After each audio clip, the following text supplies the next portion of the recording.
রমজান মাস আল্লাহর কাছে যেহেতু প্রিয়, রমজান মাস নবীর কাছে যেহেতু প্রিয়, আমি মুমিনের কাছেও রমজান প্রিয়। যা আমার আল্লাহর প্রিয় তা আমারও প্রিয়, যা আমার নবীর প্রিয় তা আমারও কি প্রিয়। এটা হলো এক। এবার আল্লাহ তাআলা রমজানের বৈশিষ্ট্য বলতেছে, আল্লাযী উনজিলা ফীহিল কুরআন। রমজান এটা সেই মাস যেই মাসে আমি আমার শ্রেষ্ঠতম কালাম কোরআন নাজিল করেছি। তাহলে রমজান মাস সেই মাস যেই মাসে কোরআন নাজিল হয়েছে। তাহলে রমজান কোরআন, রমজান কোরআন।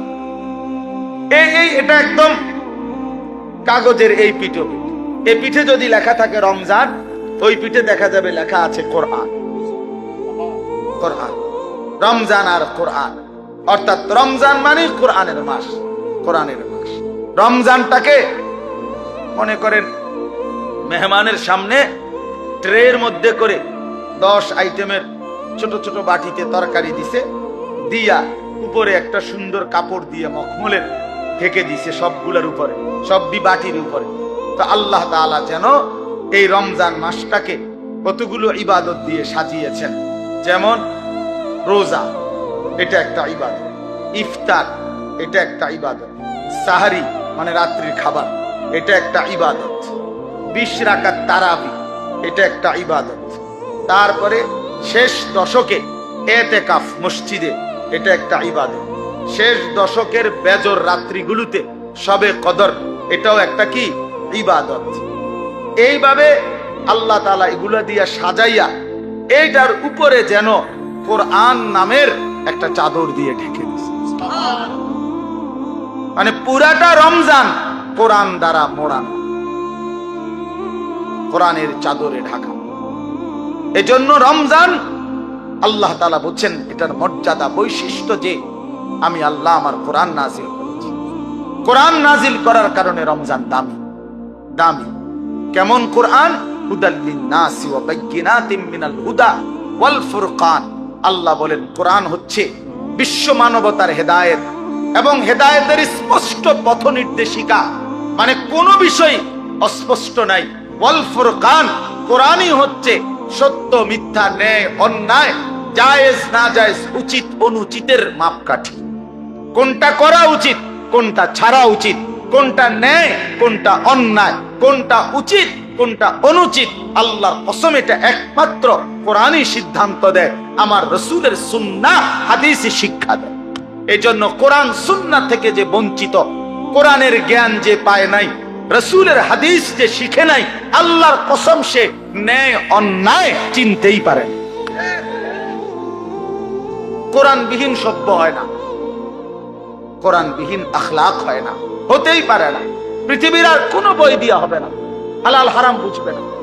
পরে তো উচ্চ শিক্ষিত, কথা তো বলে শুদ্ধ, রেজাল্ট খুব ভালো, শব্দ উচ্চারণ চমৎকার, কিন্তু আজকে 5 বছর একটা মেয়ের সাথে সম্পর্ক, হাঁটে চলে মেয়ের সাথে, এটা যে হারাম এইটাও তার আন্দাজের মধ্যেই নাই। কারণ কোরআনের জ্ঞান না থাকার কারণে, কোরআন না থাকার কারণে হালাল হারামের পার্থক্য বুঝার অন্য কোনো জ্ঞান তার কাছে নাই। এজন্য কোরআনই একমাত্র মানুষকে ন্যায় অন্যায় শেখায়। ওয়াল ফুরকান। আমরা চ্যালেঞ্জ করলাম, আমি চ্যালেঞ্জ করলাম, তোমরা ছেলেরা যারা স্কুলে পড়ো, কলেজে পড়ো, ইউনিভার্সিটিতে পড়ো, প্রিয় বন্ধু চলো সিদ্ধান্ত নিয়ে তুমি দেখাও যে কোরআনের মতো আরেকটি কিতাব বই আছে যেখানে সত্য মিথ্যা, আলো অন্ধকার, ন্যায় অন্যায়, হালাল হারাম শিখায়। আমার জীবনের করণীয় কি, বর্জনীয় কি, আমার জীবনের উচিত কি, অনুচিত কি, আমি কি করা উচিত, আমি কি বর্জন করা উচিত, এটা শিখায় এমন কোন বই আল্লাহর জমিনে নাই। কোরআনবিহীন, হাদিসবিহীন, নবীর তরিকাবিহীন নাই। এটা নাই, হইতে পারে না। আমরা পড়ছি জেনারেল লাইন, আমি তো কুমিল্লা ভিক্টোরিয়া কলেজ থেকে মাস্টার্স পাস করছি, জেনারেল লাইনের পুরা পড়ালেখা করছি, সায়েন্স বিজ্ঞান বিভাগ থেকে তো এসএসসি পাস করছি, বিজ্ঞান পড়ছি আমি। অতএব বলো ভাইয়া, ভালো রেজাল্ট করছি আলহামদুলিল্লাহ, সব রেজাল্ট ভালো। তাহলে এই জন্য বললাম, আল্লাহর কোরআন থেকে বঞ্চিত এই রমজানের সামনে আলোচনায় এটা আল্লাহর জন্য উল্লেখ করছে, বান্দা সর্বশ্রেষ্ঠ মাসে সর্বশ্রেষ্ঠ কিতাব কোরআন আমি নাজিল করেছি। তাইলে মানুষ হলো সর্বশ্রেষ্ঠ আল্লাহর সৃষ্টি, কোরআন হলো সর্বশ্রেষ্ঠ কিতাব, রমজান হলো সর্বশ্রেষ্ঠ মাস। অতএব সর্বশ্রেষ্ঠ যেই মানুষটা আল্লাহর কোরআন থেকে বঞ্চিত, খোদার কসম, সুম্মা রাদাদনাহু আসফালা সাফিলিন, আল্লাহ বলে এবার আমাকে ছেড়ে দিলা, কোরআন ছেড়ে দিলা, তো আমি তোমাকে একেবারে নিকৃষ্ট থেকে নিকৃষ্ট স্থানে তোমারে পৌঁছায়, নিকৃষ্ট থেকে নিকৃষ্ট। এই জন্য দয়া করে আজকে আমি এই পরিবর্তন নসিব হয়। আমি যদি আমার খামখেয়ালির উপরেই থাকি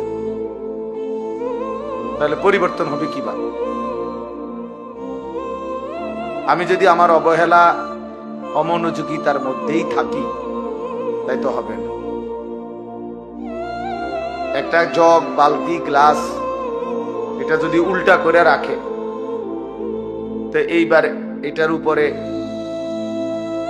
আটলান্টিক মহাসাগরের সবগুলো পানি দিলেও তো এটা পুড়বে না, কারণ এটা তো উল্টো। আল্লাহ নবী সাল্লাল্লাহু আলাইহি ওয়াসাল্লাম বলছেন, এটা হাদিসের মধ্যে আছে, কিছু মানুষের দিল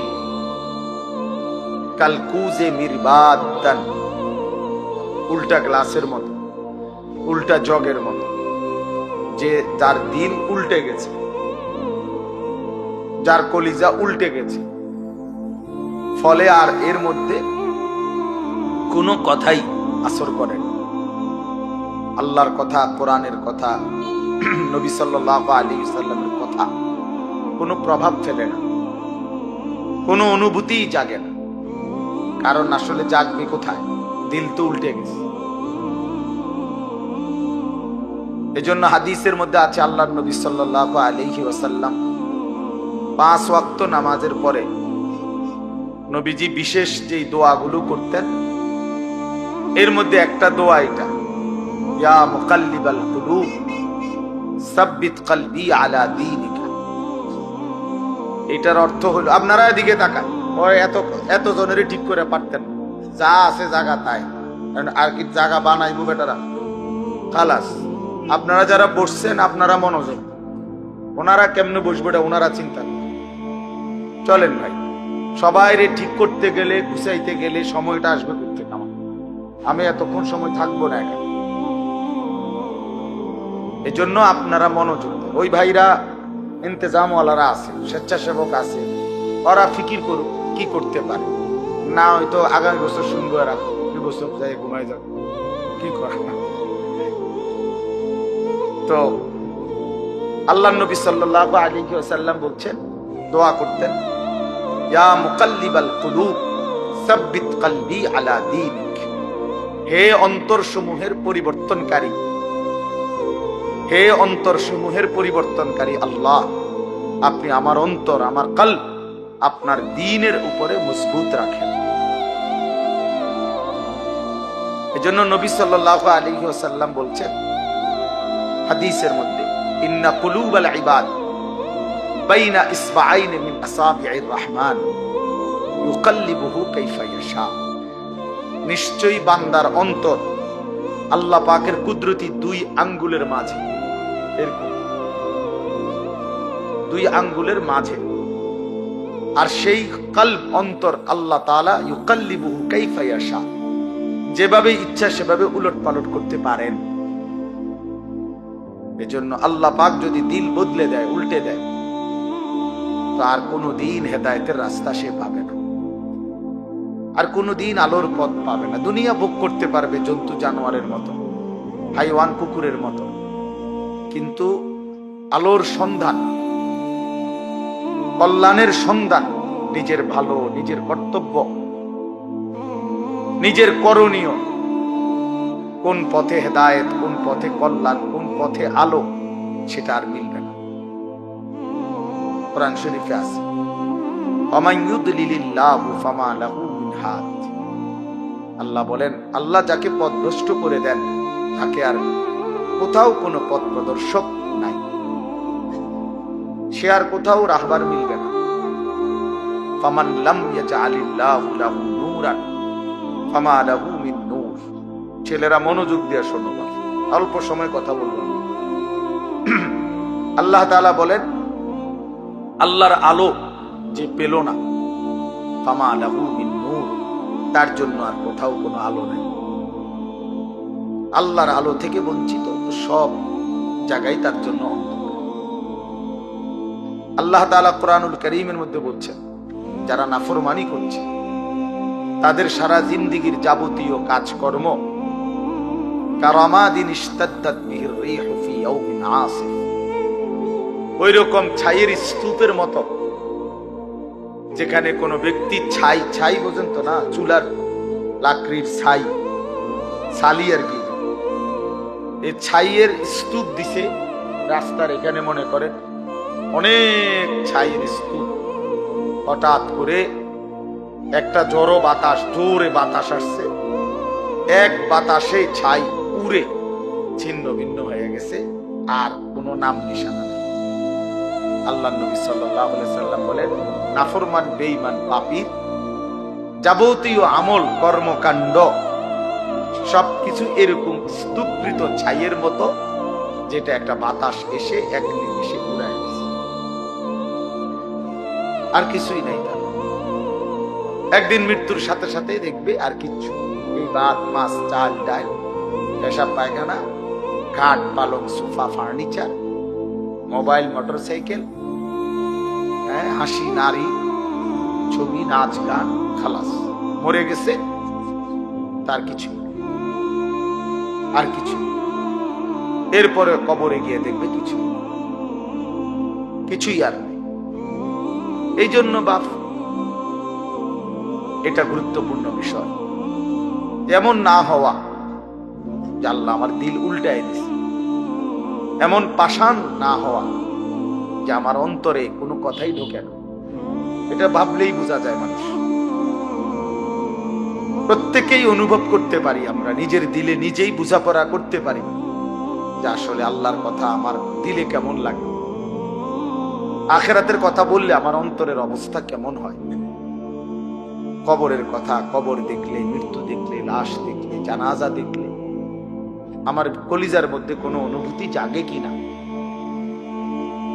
হৃদয়টা নরম হয় কিনা। রাসূলুল্লাহ সাল্লাল্লাহু আলাইহি সাল্লাম বলছেন, আমি তোমাদের কাছে দুইটা জিনিস রেখে যাচ্ছি নসিহত হিসাবে, তারাকতু ফীকুম আমরাইন ওয়াইযাইন, উপদেশ হিসাবে দুইটা জিনিস রেখে যাচ্ছি। একটা হলো কোরআন, যেটা নাতিক, যেটা উচ্চারণ করে, মানে তুমি পড়লেই কোরআন থেকে উপদেশ পাই। আরেকটা হলো নবীজি বলছেন, আমি আরেকটি উপদেশ তোমাদের জন্য রেখে যাচ্ছি, যেটা কোনো আওয়াজ করে না, নিশ্চুপ, কিন্তু তোমাদেরকে উপদেশ দেয়। সেটা কি? আল মাউত, মৃত্যু। প্রতিটা মৃত্যু তোমাকে নসিহত করে যে এর পরের জানাজা আমার, এর পরের এলান হয়তো আমার, এর পরের ঘোষণা। এজন্য মৃত্যু একটা নসিহত। কাফা বিল মাউতে ওয়াইজান, নবী সাল্লাল্লাহু আলাইহি সাল্লাম বলেন, ওয়াজ নসিহতের জন্য, উপদেশের জন্য মৃত্যুর স্মরণ এটাই যথেষ্ট। মৌতের কথা কিছুক্ষণ ভাবা, কোন লাশ, কোন জানাজা, কোন কবরস্থানে দাঁড়িয়ে একটু ফিকির করা, এটাই যথেষ্ট ওয়াজ হিসেবে। এটাই বড় ওয়াজ, এটাই বড় নসিহত, এটাই বড় উপদেশ। এজন্য হযরত ওমর রাদিয়াল্লাহু তাআলা আনহু 10.5 বছর মুসলমানদের খলিফা ছিলেন, বাদশা ছিলেন। উনি একজন লোক, এই ছেলে, ঘটনা কি দোস্ত, ব্যাটকাও কেন?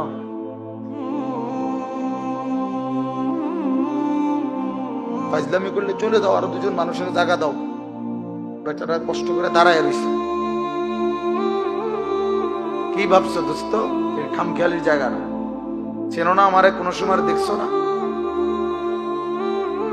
দুষ্টামি করো না, রসিকতা আমি পছন্দ করি না বাপ। তোমার আমি তো এখতিয়ার দিছি যে তুমি চলে যাও, কোনো অসুবিধা কি আমার? আমি বাস্তবিক অর্থ শ্রোতা গুনি না, এটা সবাই জানে। আজকে 22 বছর 21 বছরের জীবনে আমি কম হোক বেশি হোক আমার এতে কোনো আপত্তি আসলেই না। আমি এটা কোনো বিষয় মনে করি জনপ্রিয় অজনপ্রিয় এটি কোনো কথা না, বুঝলেন না? এটা কোনো কথা না। আরে 10 কোটি মানুষ আমার চিনছে তো কি আমার কবর রাজা মা, বুঝলেন না? তো তার কি আরে চিনলেই কি আর না চিনলে কি? আমার আল্লাহ আমারে মাফ করবে কিনা এটা হলো আমার চিন্তা। আপনি একারে সারা বাংলাদেশ আমার মাথা তালগি দিয়ে নিলে কি তারপরে কি আমি কি হবে?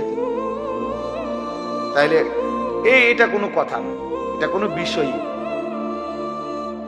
এটা কোনো মূল বিষয়। লোক হইছে লোক হয় নাই এইটা কোনো আলোচ্য বিষয় না।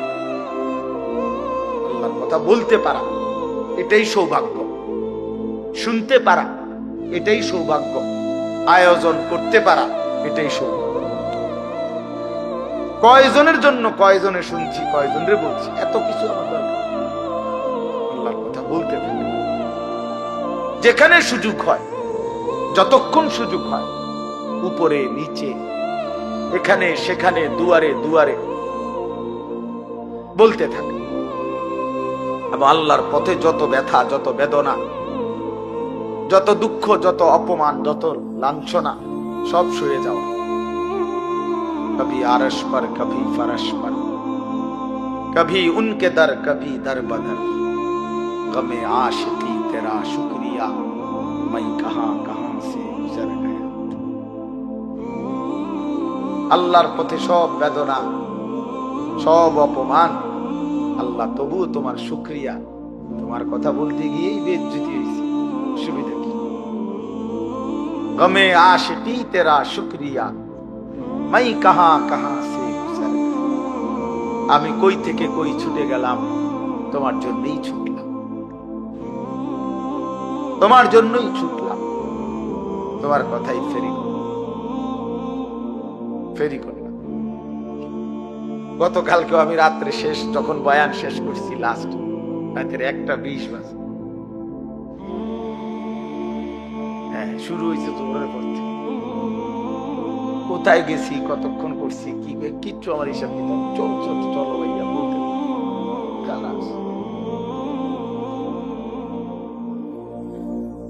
এই জন্য বললাম দোস্ত আমার রাগ হয়ে খামখেয়ালি করাটা আমি পছন্দ করি।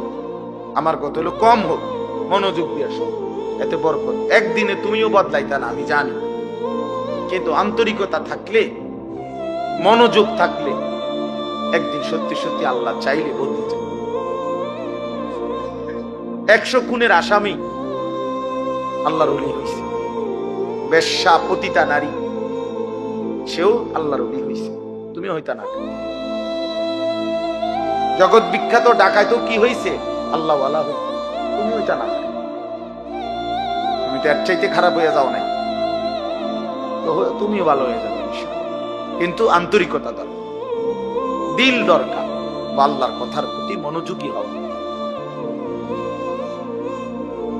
আল্লাহর কথার প্রতি মনোযোগী হওয়া দরকার। এই জন্য আমি এটা একটু শক্ত। আমার কথা হলো শতভাগ মনোযোগ দিয়ে। এই যে আমি এই জন্য মোবাইলের কথা বলছি, অর্থাৎ মোবাইল ধরে রাখলে না হাতে সারাক্ষণ নজর যায় ওটার দিকে, মানে একটু পর পর এটা মনে পড়ে, এটা তো ওদের নিয়ে একবার ছোট করে, একবার বড় করে, একবার একটু চাপ দেয়, একটু নিচে নেয়, মানে দেখবেন মানে বেচারার টেনশনটা কাজ করে কি। তো এটারে তো তুমি অনেক কিছু করলা, কিন্তু তোমার নিজের কলিজার মধ্যে কি ঢুকছে এটা কও। মোবাইলের একবারে ছবিটা সুন্দর উঠছে, আওয়াজটা ক্লিয়ার উঠছে, সব ঠিক আছে, তো এটা দিয়ে কি লাভ হইল? আমি সুন্দর হলাম কিনা, আমি কিছু বুঝলাম কিনা, আমার ভিতরে একটা আফসোস আসছে কিনা, আমার হৃদয়ের মধ্যে একটু ফিকির অনুভূতি জাগছে কিনা যে হায় আমি কি করছি, আমার কি করা উচিত ছিল, আমি কে, আমি আসলাম থেকে, কে আমাকে বানাইলো, কে আমাকে বানাইলো। ওই মৌলানা বলতেছিল যে আল্লাহ জানতে চাইবে বান্দা আমি কি একটা বারও আমার ডাক শুনতে পাই নাই? কেমনে পারলাম? সারাদিনে কতজনরে ডাক দিলা, তুমি কি পারলা না একটা বার আমারে ডাকতে? কত জনের কত আবদার রক্ষা করলা, আমি তোমার কাছে কয়েকটা সেজদা চাইছি, আমি কি তোমার কোনো উপকার করি নাই? আজকের সারাদিনে আমি কি তোমাকে লালন পালন করি নাই? খোদার কসম, হাদিসে আছে আল্লাহ পাক হাসরের ময়দানে জিজ্ঞেস করবে, বান্দা আলাম নুসিহ জিসমাক, এই প্রথম প্রশ্ন করবে এটা। বান্দা বলো তো, মোট এতদিন আমি কি তোমার শরীরটা সুস্থ রাখি নাই? বলো, মাথা ব্যথা ছিল কয়বার? মাথা স্বাভাবিক ছিল। বলো, পেট ব্যথা হয়েছে জীবনে কয়বার? পেট স্বাভাবিক ছিল কয়বার? হাত ব্যথা পাও ব্যথা হয়েছে কয়বার? সুস্থ স্বাভাবিক ছিলে কয়বার? শোনো, এবার হিসাব নাও বান্দা। এই হিসাবের আলোকে বলো, ওয়ানুরবিকা মিনাল মা, প্রতিবার তৃষ্ণার্ত অবস্থায় আমি কি তোমাকে পানি পান করাই নাই? আল্লাহ পাক জিজ্ঞেস করে। এই হাসরের ময়দানে হাদিসে আছে সর্বপ্রথম আল্লাহ পাক বান্দাকে প্রথম প্রশ্ন কি করবে? এইটা করবে, এই দুইটা কথা জিজ্ঞাসা করবে, এরপরে কথা আরো চলবে। বাকি প্রথম বলবে, বলো তো আমি কি মোট এতদিন এত ঘন্টা তোমাকে সুস্থ রাখি নাই? আমি কি তোমাকে তৃষ্ণার্ত অবস্থায় প্রতিবার পানি পান করাই নাই? একবারও মনে পড়লো না? এমন তৃষ্ণার মুহূর্তে যদি এক গ্লাস পানি না পাইতা কি হইতো? অথচ সেই পানি পান করে একটা বার আলহামদুলিল্লাহ বলতে হয়, এটাও তো বললাম। এটাও তো কোনোদিন শিখলা না যে আল্লাহর দেওয়া রিজিক, আল্লাহর দেওয়া পানীয় ভোগ করার পরে আলহামদুলিল্লাহ বলতে হয়। বহু নাফরমান তো এটাও জানে, এটাও তো জানে। পেট ভরে খেয়ে তো একটা বার আলহামদুলিল্লাহ বলে। মানে জন্তু জানোয়ারের খাবার, হাইওয়ান জানোয়ার যেমন জানে না কিছুই, এও জানে না। এই জন্য বাপ চলেন আমি আমার আয়াতটা বলি। তাহলে আমার বলার উদ্দেশ্য হলো, আমরা এই কথা হৃদয় দিয়ে অনুভব করা, আমাদের আখিরাত আছে, আমাদের পরকাল আছে, আমাদের মৃত্যু পরবর্তী একটা জিন্দেগি আছে, এটা নিশ্চিত, এটা সত্য, শতভাগ সত্য। কবর, হাসর, মিজান, ফুলসেরাত, জান্নাত, জাহান্নাম, এটা সত্য বাপ। যদি মিথ্যা হইতো 1450 বছরে গবেষণা কইরা বিভিন্ন দার্শনিক পণ্ডিতরা অনেক তথ্য বের করতো যে এই এই আলোকে এটা প্রমাণিত হলো যে এটা মিথ্যা। কিন্তু কোন কাফের বেঈমানও আজ পর্যন্ত পরকালের কোন বিষয়কে মিথ্যা প্রমাণিত করতে পারে নাই। কোরআনুল কারীমের একটি অক্ষরকে যেহেতু ভুল প্রমাণিত করতে পারে নাই, অতএব আখিরাত সত্য। আফালা ইয়াতাদাব্বারুনাল কুরআনা ওয়ালাউ কানা মিন ইনদি গায়রিল্লাহি লাওয়াজাদু ফীহি ইখতিলাফান কাসীরা।